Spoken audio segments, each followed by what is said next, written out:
Princess Storytime. The Frog Prince. A long time ago, in a place not too far from here, there was a princess who loved to go for walks in the woods. One evening, she came upon a cool spring of crystal blue water.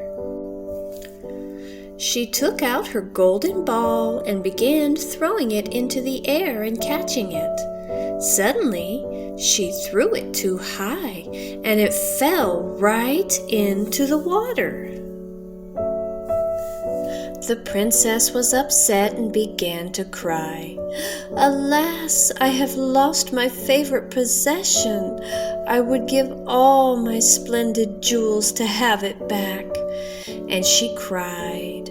A frog prince peered out of the water.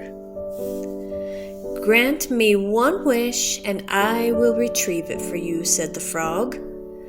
"I do not wish for your fancy jewelry. I wish to live with you and eat from your golden plate and sleep in your warm bed." The princess had an idea. "I will let this strange talking frog bring me my ball, and then when I leave him here," so she promised to grant his wish. The frog jumped into the water and soon returned with the ball. The princess was overjoyed. She grabbed the ball and ran back to the castle as fast as she could. The next evening, the princess was sitting down for dinner when she heard a soft knock at the door. Then a voice said, "Open the door, my princess dear. Open the door to thy true love here, and honor the promise to me thou made by the spring, so cool in the greenwood shade."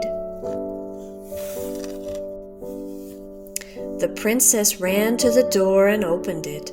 Realizing it was the frog, she closed the door as quickly as possible. She returned to the table, looking quite upset. "There is a terrible talking frog at the door," said the princess. "He retrieved my ball from a spring, and in return I promised he could live here. I never thought he would make it all this way." The king, being a very honorable man, replied, "If you made a promise, you must keep it. Let the frog in." The princess opened the door, and the frog hopped up to the table and politely asked the princess to share her golden plate with him. Reluctantly, she did. Once the frog had eaten, he politely asked the princess to take him to her bed to rest. The princess took him and placed him on her pillow.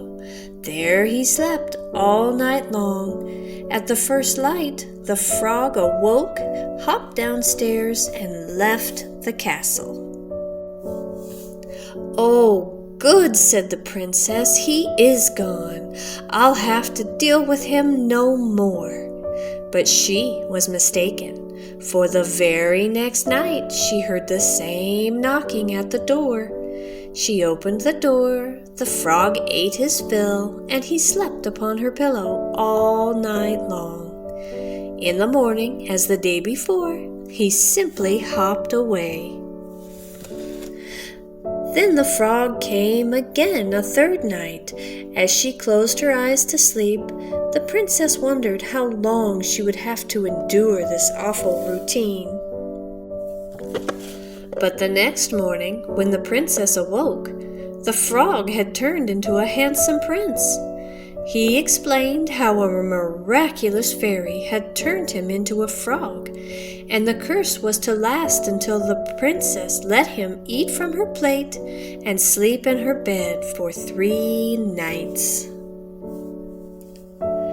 "You have broken this cruel enchantment.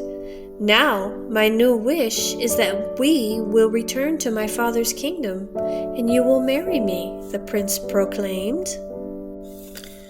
After a long courtship and becoming the best of friends, The young princess finally replied, "Yes, I will marry you."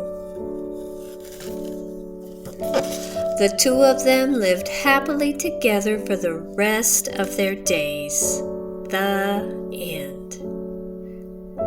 Thank you so much for watching and listening today.